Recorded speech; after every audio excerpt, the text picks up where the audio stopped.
Assalamualaikum warahmatullahi wabarakatuh.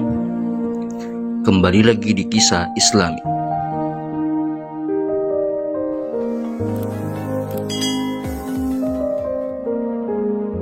Nabi Ibrahim alaihissalatu wassalam adalah salah satu dari Nabi Ulul Azmi yang juga digelari sebagai Khalilullah, kekasih Allah. Suatu ketika Allah membukakan hijab bagi beliau dan menunjukkan kepadanya berbagai kerajaan langit dan bumi.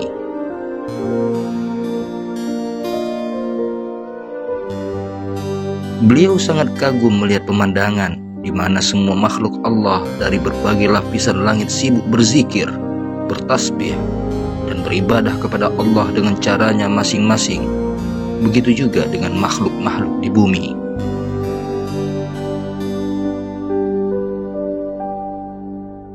Setelah beberapa waktu lamanya menikmati pemandangan yang begitu menyejukkan hati dan mendengarkan simfoni zikir dari berbagai makhluk yang begitu harmonisnya, tiba-tiba pandangan Nabi Ibrahim jatuh pada seorang manusia yang tengah melakukan kemaksiatan kepada Allah. Hati beliau begitu terusik, dan beliau mengetahui bahwa untuk kemaksiatan yang dilakukannya itu secara syariat patut diberikan hukuman atau kisos berupa kematian. Karena itu beliau berdoa, "Ya Allah, binasakanlah orang yang berbuat maksiat itu." Sebagai Khalilullah yang doanya makbul, Allah mengabulkan doa Nabi Ibrahim tersebut, dan seketika orang yang berbuat maksiat itu mati.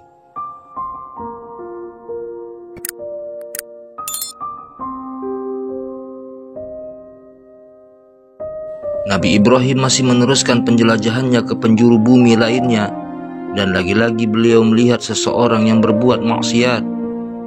Seperti sebelumnya, beliau mendoakan kebinasaan, dan Allah mengabulkan doa beliau tersebut. Hal itu berulang hingga 4 kali, dan akhirnya Allah berfirman, "Hai Ibrahim, berhentilah mendoakan kebinasaan bagi pelaku maksiat. Jika aku selalu membinasakan atau mematikan seseorang pelaku maksiat yang engkau lihat, niscaya tidak ada seorang pun yang akan tersisa. Sesungguhnya karena sifat khalimku, maka tidaklah aku menyegerakan siksa bagi mereka. Salah satu dari 2 kemungkinan, mereka akan bertaubat atau mereka akan terus-menerus melakukan kemaksiatan itu hingga menghadapku. Dan setelah mereka berada di hadapanku, terserah aku apakah aku akan mengampuni atau mengadab mereka." Al-Khalim adalah salah satu dari Asmaul Husna yang jumlahnya 99 itu, yang dapat diartikan sebagai yang maha tetap, dapat menahan amarah, atau juga berarti yang dapat mengundurkan atau menunda siksa atas hambanya yang sepantasnya mendapatkan siksa karena maksiat-maksiat yang dilakukannya. Secara ringkas biasanya diartikan sebagai yang maha penyantun atau yang maha belas kasih.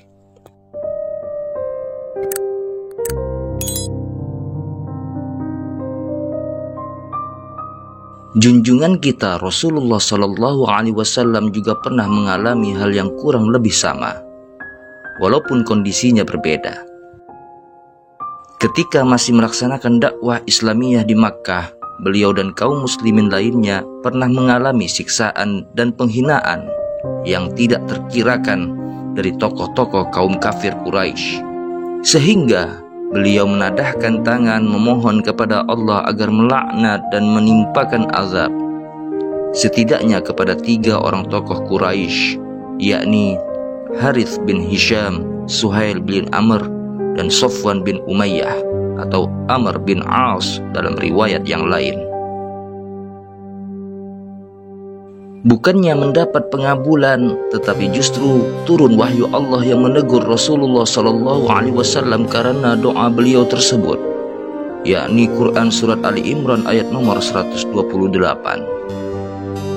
Tak ada sedikit pun campur tanganmu dalam urusan mereka itu, atau Allah menerima tobat mereka, atau mengazab mereka, karena sesungguhnya mereka itu orang-orang yang zalim. Ternyata kemudian tokoh-tokoh yang didoakan laknat oleh Nabi SAW itu memeluk Islam. Ada yang setelah dikukuhkannya perjanjian Hudaibiyah, ada juga setelah Fathul Makkah. Begitu juga dengan tokoh-tokoh Quraisy lainnya. Dan setelah keislamannya itu, mereka benar-benar membaktikan hidupnya untuk dakwah dan jihad di jalan Allah. Dan tidak sedikit dari mereka yang memperoleh rezeki kesyahidan.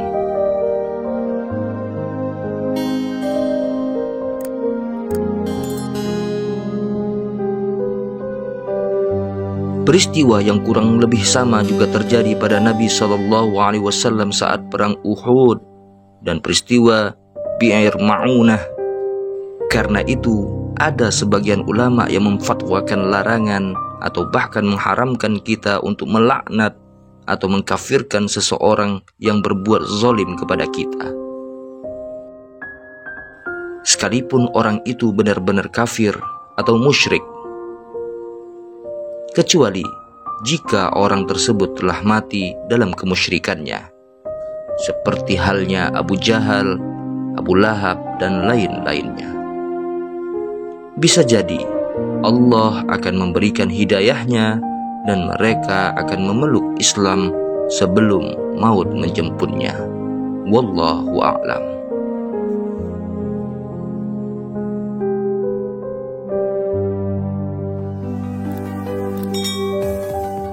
Semoga bermanfaat sahabat. Tabarakallah. Wallahul muwaffiq ila aqwamit thariq. Assalamualaikum warahmatullahi wabarakatuh.